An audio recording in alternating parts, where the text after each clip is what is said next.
former Pennsylvania Senator and presidential candidate Rick Santorum. Rick, it's great to have you here on America's Forum. Well, thank you, JD. I appreciate the opportunity. And I cannot let this news story pass to need your interpretation. What do you make of all this controversy surrounding Karl Rove and these comments? Well, the issue of the health of a presidential nominee or potential presidential nominee is a very important one. If you recall, you know very well in Arizona all the controversy swirling around John McCain and his health. So, I mean, I don't think this is unusual. I think obviously the rhetoric will spike, and then that happens with Hillary Clinton. She tends to to bring out the worst and the best in people when it comes to those things. So I think it's a legitimate issue as to whether what is their health status, and as far as speculation, I'd rather leave that to other folks. I mean, I don't know what her situation is, and I'm sure when the time comes, she's going to have to produce evidence that she's in good health. Well, what about Newt weighing in with the attack on Rove and what he calls the GOP consultant class, saying that Karl's comments, quote, weaken the fabric of democracy? I would say that Karl's comments were not helpful. I don't know about weakening the fabric of democracy, but because I think it's a legitimate issue, someone's health, but it certainly was not the most articulate way of phrasing it. And I know Karl has clarified it, and I think his clarification is to me, puts it in the proper context. And as I said before, I think it's a legitimate issue. Well, now let's talk politics. Obviously this year, midterm elections, but Rick, people are already looking ahead to 2016.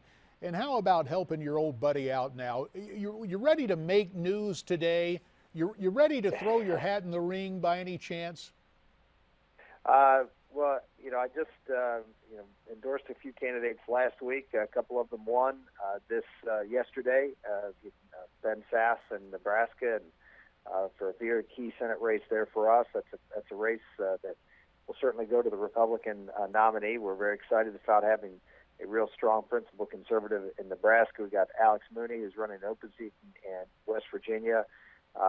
Another good, solid Republican seat that a good conservative now will be going to Congress. So, I'm very focused on 2014. I think everybody else is, and I think all this presidential talk right now is a distraction for people. And there'll be plenty of, trust me, there'll be plenty of opportunity to talk about 2016 for better than 2 years. So I think we can stay focused on 14, and I'm open to the possibility of running, but I don't think really anything beyond that at this point. Well, I respect that. You can understand my position now on this side of the microphone and camera, that we have to get Absolutely. into this in a little bit more detail. Yes, 2014 is this year, 2016, 2 years hence, but you are leaving the door open, are you not? You still are taking a look at this. I know that Foster Friess, our mutual acquaintance, your big supporter in 2012, wants you to run again. I'm sure some others do. So you are taking a look at it, correct? No question about it. We're definitely looking at it. We're doing things consistent with running. The reason you do that is if you don't, then you're not in a position to really have a choice. If you don't start preparing now, as you know, this is a big undertaking. If you don't start preparing now and looking at things, engaging support, and for me personally, trying to assess the situation here at home with my family, you're not going to be prepared to, or not really be even in a position to consider running this time next year. Well, so you're taking a look at it. And one of the things you do to keep your name in the mix is write a book. Before I get to the book specifically, though, let me just ask you, in terms of the potential Republican field for 2016, who do you think is going to throw their hat in the ring? And if they do so, I mean, we're hearing talk about Jeb Bush, Paul Ryan, Ted Cruz, Rand Paul. From that crowd, do you think any or all of them might end up running? And if so, do you have do you care to handicap that prospective field? Well, I think there'll be a lot of candidates. I think this will be a big field. I think there's a real opportunity. People see there's a great opportunity in 2016 to win the presidency. But more importantly, I think everybody feels a their own personal desire to see this country change and go in a different direction, and feeling like everybody has to be all in to make that happen. And so when you have that passion out there that things are not good and things are going to get worse unless we have a course correction back to the values that made our country the greatest country in the history of the world, I think a lot of people may get jazzed up enough, given the stakes, to enter into the fray. So I would not be surprised to see a rather large field.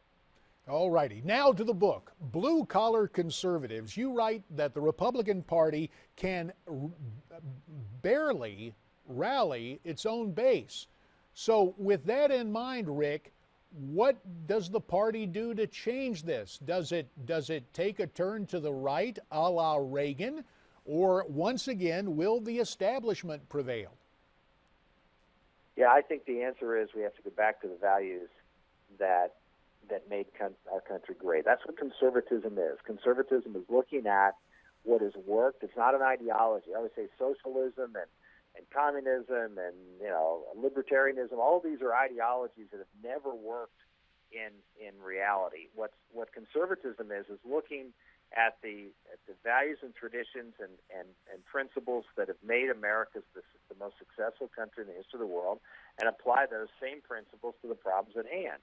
And that's what we need. We need someone who believes that America is both in trouble and has the opportunity to turn itself around.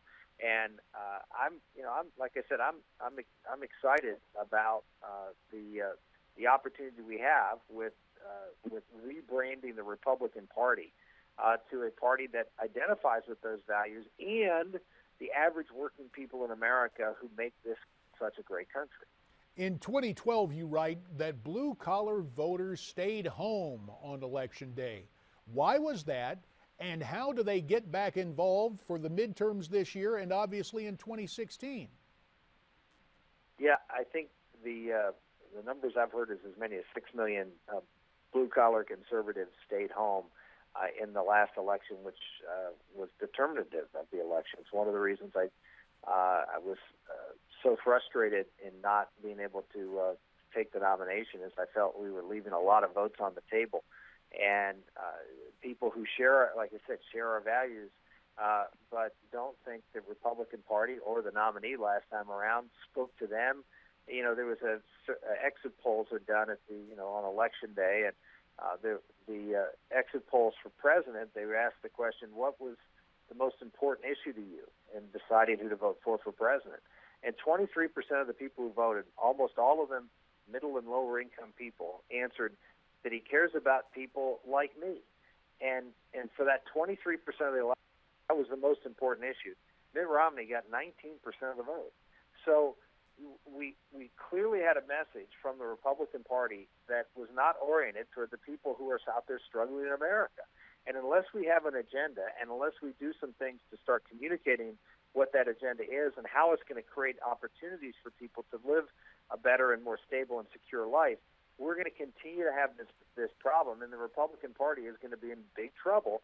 And so my plea with blue collar conservatives is not just to the blue collar conservatives to see what agenda we have that could be helpful, but to the Republican Party to open their eyes and realize that going out there every day and just talking about economic growth and small businesses and large businesses and what we're going to do to help business is too narrow casting of a message and is not connecting to the broad swath of America.